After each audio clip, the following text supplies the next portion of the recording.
ഈ ബുദ്ധഭൂമിയിലേക്ക് എന്റെ രണ്ടാം വരവ്.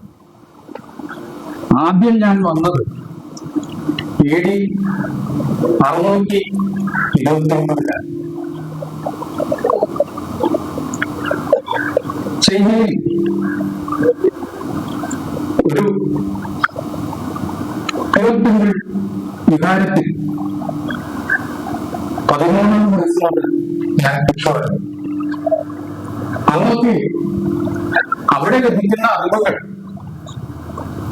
കുഴഞ്ഞു മറിഞ്ഞതായി. എന്റെ പൂർവികർ പാഠ്യ കൊണ്ടുവന്ന അറിവ് ആ കുഴച്ചു മറിച്ചുകളെ ഏറെ സങ്കീർണമാക്കി. 13-ാം വയസ്സിൽ ഞാൻ പരിനിർവാണ സുത്ത പഠിച്ചതിന് ശേഷമാണ് എനിക്ക് കിട്ടിയ ബിരുദമാണ് ആ ഭിക്ഷു പദവി. അത് മുതൽ ബുദ്ധിസത്തിലെ കുഴക്കുന്ന പ്രശ്നങ്ങൾ നിവാരണം ചെയ്യാൻ ഏറ്റവും നല്ലത് ബുദ്ധൻ പിറന്ന മണ്ണിലേക്ക് വരികയാണ് നല്ലതെന്ന് ഞാൻ മനസ്സിലാക്കി. എനിക്ക് 26 വയസ്സുള്ളപ്പോൾ കുഞ്ഞാനും പ്രവിശ്യയിൽ നിന്നും ഞാൻ ബുദ്ധൻ പിറന്ന മണ്ണിലേക്ക്, ആ ധമ്മഭൂമിയിലേക്ക് യാത്ര തിരിച്ചു. യാത്ര തിരിക്കുമ്പോൾ കുറച്ച് ഭിക്ഷുക്കൾ ഇതൊപ്പം ഉണ്ടായിരുന്നു. പക്ഷേ അവര് വഴിക്ക് തിരിഞ്ഞു വീണ്ടും ഭിക്ഷുക്കൾ വന്നു. ഞാൻ നടന്നുകൊണ്ടിരുന്നു. നടന്നേറെ തളർന്നുകൊണ്ടു. വീണ്ടും ഭിക്ഷുക്കൾ എന്തൊക്കെ ചേർന്നു. പക്ഷെ അവർക്കൊന്നും എന്റെ ഇത്രയും ഇച്ഛാശക്തി ഉണ്ടായിരുന്നില്ല. പല നാട്ടുരാജ്യങ്ങളിലെയും രാജാക്കന്മാർ എന്നെ പിടിച്ചുകൊണ്ടുപോകാൻ വേണ്ടി ഭടന്മാരെ അയച്ചു. പക്ഷേ അവർ ഈ പാവം ഭിക്ഷുവിനോട് കരുണ കാണിച്ചു. ഞാൻ ജീവൻ നിലനിർത്തി. വീണ്ടും മരുഭൂമികൾ താണ്ടി രാജാക്കന്മാരുടെ അതിർത്തി നിയമങ്ങളിൽ കുടുങ്ങി ജീവൻ പോകുമോ എന്ന് ഭയപ്പെട്ടു പകൽ വിളിച്ചിരുന്നു. രാത്രി കൊടുന്തണുപ്പിലൂടെ ഞാനിങ്ങനെ യാത്ര ചെയ്തു. കൂടെ വന്ന ഭിക്ഷുക്കൾ എല്ലാവരും തിരിഞ്ഞുപോയി. ഒരു വ്യവസായിയുടെ മകൻ കരുണാപൂർവം എനിക്ക് സഞ്ചരിക്കാൻ ഒരു കുതിരയെ ദാനം ചെയ്തു. ആ കുതിരപ്പുറത്ത് ഞാൻ വീണ്ടും മരുഭൂമിയിലൂടെ നടന്നു. ഗോപി മരുഭൂമിയിലെത്തിയപ്പോൾ എനിക്ക് വഴി തെറ്റി. ഞാൻ ബഹുദൂരം പിന്നിലേക്ക് നടന്നു. എന്റെ കുതിരയിൽ വേർപെട്ടു. ആ കുതിര വഴിയറിയാം, എനിക്ക് വഴിയറിയാം എന്ന് എന്നോട് പറയുന്നത് പോലെ എനിക്ക് തോന്നിയെങ്കിലും അവന്റെ നിശ്ചയത്തിന് ഞാൻ അനുമതി നൽകിയില്ല. അവൻ എന്നെ വിട്ടുകഴിഞ്ഞു. പിന്നീട് വെള്ളം കിട്ടാതെ തൊണ്ട വരണ്ട് ജീവൻ പോകുന്ന അവസ്ഥയിലും ഞാൻ മരുഭൂമിയിലൂടെ നടന്നുകൊണ്ടിരുന്നു. നടന്നേറെ തളർന്നുകൊണ്ട് വീഴുമെന്നായ ഘട്ടത്തിൽ ഞാൻ എന്റെ ആത്മകഥ ഏകദേശം പറഞ്ഞു തീർത്തു. ആരോട് പറയും? ഞാൻ പറഞ്ഞു, ആകാശമേ നീ കേൾക്കാം, മണൽത്തടികളെ നിങ്ങൾ കേൾക്കാം. ചെൻ എന്നാണ് എന്റെ യഥാർത്ഥ പേര്. ചെറുപ്പത്തിൽ തന്നെ അച്ഛനും അമ്മയും നഷ്ടപ്പെട്ട ഞാനും സഹോദരനും പ്യുവർലാൻഡ് ടെമ്പിളിലെത്തി ഭിക്ഷുപദവി നേരത്തെ നേടി. ബുദ്ധ സിദ്ധാന്തത്തിലെ കുഴക്കുന്ന പ്രശ്നങ്ങൾ നിവാരണം ചെയ്യുന്നതിനായി ഞാൻ ബുദ്ധൻ പിറന്ന നാട്ടിലേക്ക് പുറപ്പെട്ടു എന്ന് പറഞ്ഞ് അക്ഷരാർത്ഥത്തിൽ തന്നെ ഞാൻ മരിച്ച പോലെ വീണു. എന്റെ കുതിര വന്നെന്നെ തട്ടി നിർത്തി. അപ്പോൾ എനിക്ക് ജീവൻ വെച്ചു. അവൻ എന്നെ തലകൊണ്ട് കോരിയെടുത്ത് അടുത്ത് കണ്ട മരുപ്പച്ചയിലേക്ക് തള്ളി. ജീവനം വെള്ളം ആവോളം കുടിച്ചപ്പോൾ എനിക്ക് ജീവൻ തിരിച്ചു കിട്ടി. വീണ്ടും ഞാൻ യാത്ര തുടർന്ന് ബുദ്ധൻ പിറന്ന മണ്ണിൽ ആദ്യം എത്തിയത് കാശ്മീരത്തിലാണ്. അവിടുത്തെ രാജാവ് ഒരു ബുദ്ധഭക്തനായിരുന്നു. അദ്ദേഹം കുറെ ഭിക്ഷുക്കളെ കൂടെ അയച്ചു. ഞാൻ പിന്നീട് ബാബിയാനിലേക്ക് പോയി. കാശ്മീരത്തിൽ ഒരുപാട് വർഷം ഞാൻ പഠിക്കുകയും ചെയ്തു. ബാമിയാനിൽ സഞ്ചരിച്ചതിന് ശേഷം ഞാൻ ഗാന്ധാരത്തിലെത്തി. ഗാന്ധാരത്തിൽ കാഴ്ചകൾ കണ്ട് ഞാൻ മതിമയങ്ങി നിന്നു. എവിടെയും സന്തോഷവും ആഹ്ലാദവും ആനന്ദവും ശാന്തിയും മാത്രം. എവിടെ നോക്കിയാലും ബുദ്ധന്റെ പ്രതിമകൾ മാത്രമേ കാണാനുള്ളൂ. ഗാന്ധാരം മഹാനായ ചക്രവർത്തി കനിഷ്കന്റേതാണെന്ന് അറിഞ്ഞ് ഞാൻ അദ്ദേഹത്തെ മനസ്സാ നമിച്ചു. വീണ്ടും ഹർഷന്റെ രാജധാനിയിലെത്തി. അതിനിടയിൽ ഞാൻ വിശ്വവിദ്യാലയമായ നാളന്തയിലായിരുന്നു. അവിടെ ഞാൻ വിദ്യാർത്ഥിയും അധ്യാപകനുമായി. എനിക്ക് പ്രത്യേകം ഒരു ശൈലമുറി തന്നു. 1000 വിദ്യാർത്ഥികളാണ് അന്നവിടെ പഠിച്ചിരുന്നത്. 10,000 വിദ്യാർത്ഥികളാണ് അന്നവിടെ പഠിച്ചിരുന്നത്. 1000 അധ്യാപകരാണ് ഉണ്ടായിരുന്നത്. ഇന്ത്യയിൽ വന്നിട്ടും എന്നെ ദുരന്തം വിട്ടുമാറിയിരുന്നില്ല. ഗംഗാനദി കടക്കുമ്പോൾ, വഞ്ചിയിൽ കടക്കുമ്പോൾ കടത്തുകാരൻ കടത്തുകൂലിയായിട്ട് ചോദിച്ചത് എന്റെ ശിരസാണ്. ഞാനും ഭിക്ഷുക്കളും ധ്യാനിച്ചിരുന്നു. കല കൊടുക്കാനും വയ്യ, അയാൾ ആവശ്യപ്പെടുന്ന വലിയ തുക കൊടുക്കാൻ ഭിക്ഷുക്കളുടെ പണവുമില്ല. ഉടനെ മണൽക്കാറ്റ് വീശി. അവര് ആ മണൽക്കാറ്റ് വീശിയ അന്ധതയിൽ അവര് ഇരിക്കവേ ഞങ്ങൾ ധ്യാനിച്ചിരുന്ന കാരണം ഞങ്ങളുടെ കണ്ണിൽ മണൽത്തരി പറ്റിയില്ല. മലയാളത്തിലെ ഒരു മഹാകവി എഴുതിയിട്ടുണ്ടല്ലോ, നിങ്ങൾക്ക് അറിയാമോ? ഏത് മഹാകവി ഈ സംഭവം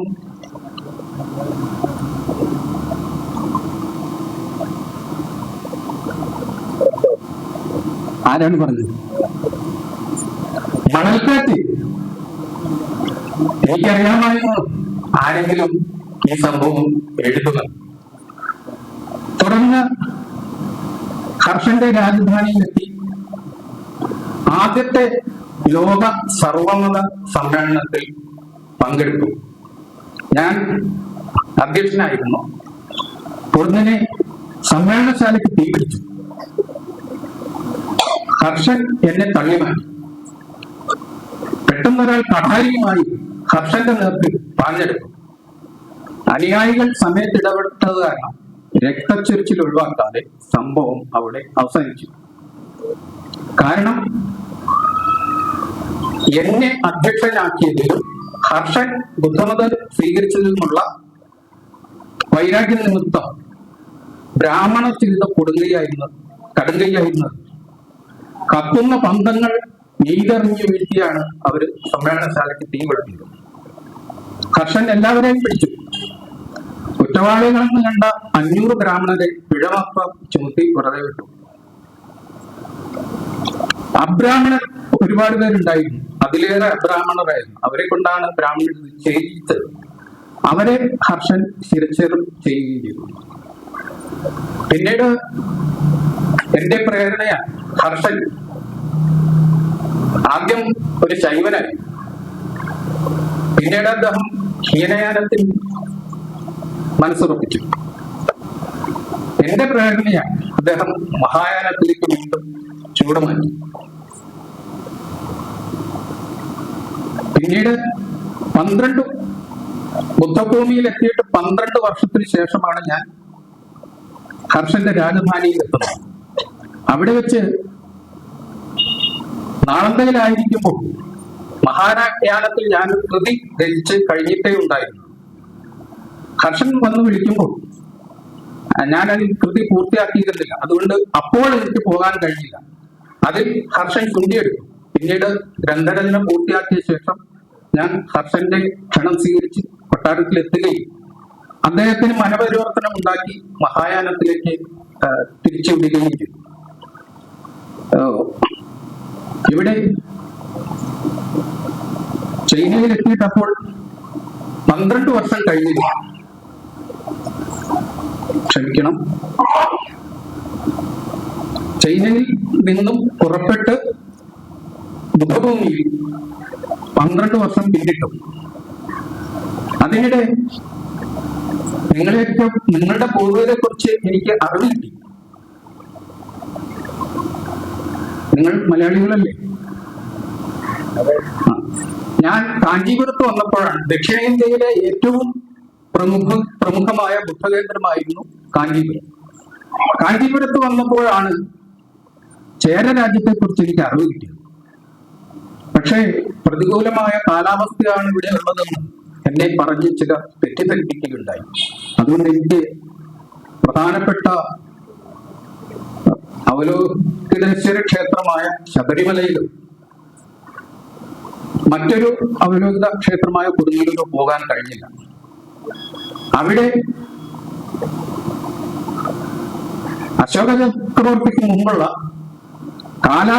കാലാശോകൻ നിർമ്മിച്ച ബുദ്ധസ്തൂപം അന്നവിടെ സ്ഥിതി ചെയ്തിരുന്നു. അശോക ചക്രവർത്തിയുടെ അനുജനായ മഹീന്ദൻ നിർമ്മിച്ച ബുദ്ധാരാണ് അവിടെ ഉണ്ടെന്നും ഞാൻ അറിഞ്ഞു. അതിന്ന് അഴീക്കോട് എന്ന സ്ഥലത്താണുള്ളത്. കാലാശോകൻ സ്ഥാപിച്ച സ്തൂപം മാറ്റി അവിടെ ഇന്ന് കാണുന്ന ദേവീക്ഷേത്രം പ്രതിഷ്ഠിച്ചത് ചേരൻ ചെങ്കുട്ടുവരാണ്, അഥവാ ചെങ്കുട്ടുവ ചേരനാണ്. ഈ വിവരങ്ങളെല്ലാം ഞാൻ കൃത്യമായി കുറിച്ചെടുത്തു. എല്ലാ വിവരങ്ങളും അടങ്ങുന്ന വലിയ ഗ്രന്ഥശേഖരവുമായി ഞാൻ തിരിച്ചുപോയി. എന്റെ വിടവാങ്ങൽ ചടങ്ങെന്ന നിലയ്ക്ക് കർഷകൻ മറ്റൊരു പ്രോഗ്രാം പ്രയാഗയിൽ വെച്ച് സംഘടിപ്പിച്ചു. അത് പഞ്ചവർഷ ദാനം എന്നാണ് അറിയപ്പെട്ടത്. മഹാരാജാവ് തനിക്കുള്ള സ്വത്ത് മുഴുവൻ ദാനം ചെയ്ത് തീർക്കുന്ന ചടങ്ങ്. അത് നിങ്ങളുടെ കേരളത്തിലെ രാജാക്കന്മാരുടെ മുറജപം പോലെയുള്ള ഒരു പരിപാടിയാണ്. ആ പരിപാടി നടത്തി ചക്രവർത്തി ഹർഷൻ തനിക്കുള്ള സ്വത്ത് മുഴുവൻ ഒഴിച്ചു. അതിനുശേഷം സഹോദരിയായ രാജ്യശ്രീ, അവരും ഭിക്ഷണിയാണ്, രാജ്യശ്രീ വ്യാപാരികളിൽ നിന്നും വാങ്ങിക്കൊടുത്ത വസ്ത്രമാണ് അദ്ദേഹം ധരിച്ചുകൊണ്ടിരുന്നത്. ഈ വിടവാങ്ങൽ ചടങ്ങിന് ശേഷം ഞാൻ ചൈനയിലേക്ക് യാത്രയായി. ഹർഷൻ പിന്തുടർന്നു വന്നു. ഹർഷൻ എനിക്ക് സ്നേഹിതനും രക്ഷിതാവും ശിഷ്യനും എല്ലാമാണ്. എൻ്റെ ഈ ഓർമ്മകൾ ഞാൻ ലോകത്ത് പങ്കുവച്ചപ്പോഴാണ് ഇന്ത്യയിൽ